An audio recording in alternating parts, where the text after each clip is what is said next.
Bacteria, fungus से लेकर के प्रोटोजोआ तक ऐसे जीव जो काफी छोटे होते हैं, खुली आंखों से दिखाई भी नहीं देते, आमतौर पर हम इसे माइक्रो ऑर्गेनिज्म या सूक्ष्म जीव कहते हैं। और जब बैक्टीरिया, फंगस या प्रोटोजोआ जैसे सूक्ष्म जीवों की बात होती है तो हमें लगता है कि इससे सिर्फ बीमारी ही होती है, क्योंकि ये बीमार करने के लिए रिस्पॉन्सिबल है। लेकिन सच तो यह है कि कुछ सूक्ष्म जीवों के उपयोग से बीमारी को, अलग अलग बीमारियों को ठीक करने के लिए दवाइयां भी बनाई जाती है, तो इसका मेडिसिनल इंपॉर्टेंस भी है।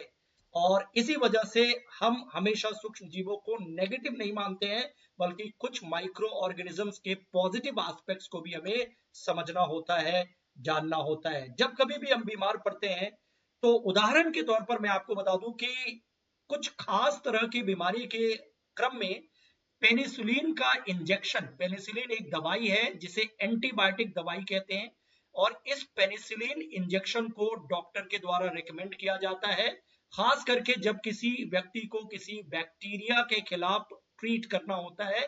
बैक्टीरियल या जीवाणु से होने वाले संक्रमण को ठीक करने के लिए इस पेनिसिलिन इंजेक्शन का प्रयोग किया जाता है, और इस तरीके से अन्य एंटीबायोटिक मेडिसिन का भी प्रयोग किया जाता है। कुछ कैप्सूल्स दिए जाते हैं जो एंटीबायोटिक हो सकते हैं।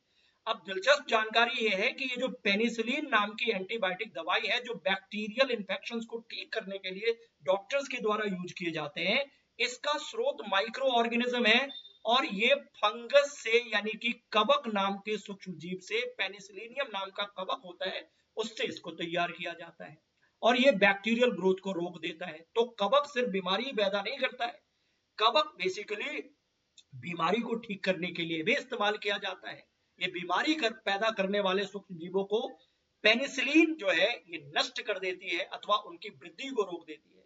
इस बीमारी, इस तरीके से इससे जो दवाई बनती है इसे एंटीबायोटिक मेडिसिन कहते हैं, और आजकल जीवाणु से, फंगस से विभिन्न प्रकार के एंटीबायोटिक मेडिसिन तैयार किए जाते हैं।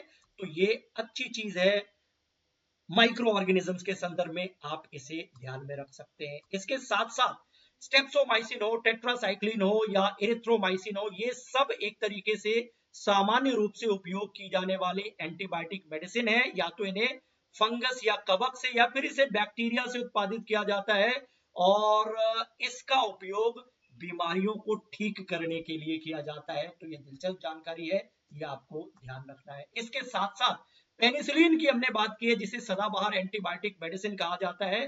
दुनिया का सबसे पहला एंटीबायोटिक मेडिसिन पेनिसिलिन ही है। इसके खोज के बाद मेडिकल साइंस ने इस संदर्भ में पीछे मुड़ के नहीं देखा, और दिलचस्प जानकारी यह है कि इस पेनिसिलिन को डिस्कवर करने का क्रेडिट फ्लेमिंग नाम के साइंटिस्ट को जाता है, जो बाय चांस जिन्होंने पेनिसिलिन नाम के इस दवाई को उन्होंने खोज निकाला था। हालांकि उनका मकसद ये खोजना नहीं था।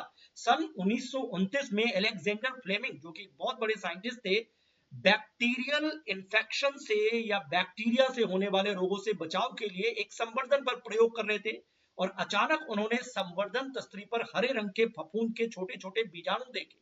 उन्होंने पाया कि ये फफूंद, जो उन्होंने देखा था बाई चांस, बैक्टीरियल ग्रोथ को रोक रहा है। और फिर यह तथ्य पाया गया ऑफिशियली कि ये जो फफूंद है ये बैक्टीरिया के खिलाफ काम कर रहा है, और इसी से फिर पेनिसिलिन नाम की दवाई का रास्ता साफ हुआ। इसीलिए अलेक्जेंडर फ्लेमिंग को पेनिसिलिन के इन्वेंटर के तौर पर जाना जाता है, पेनिसिलिन के खोजकर्ता के तौर पर जाना जाता है। और पेनिसिलिन फंगस से तैयार किए जाने वाला एंटीबायोटिक मेडिसिन है, दुनिया का पहला एंटीबायोटिक मेडिसिन है।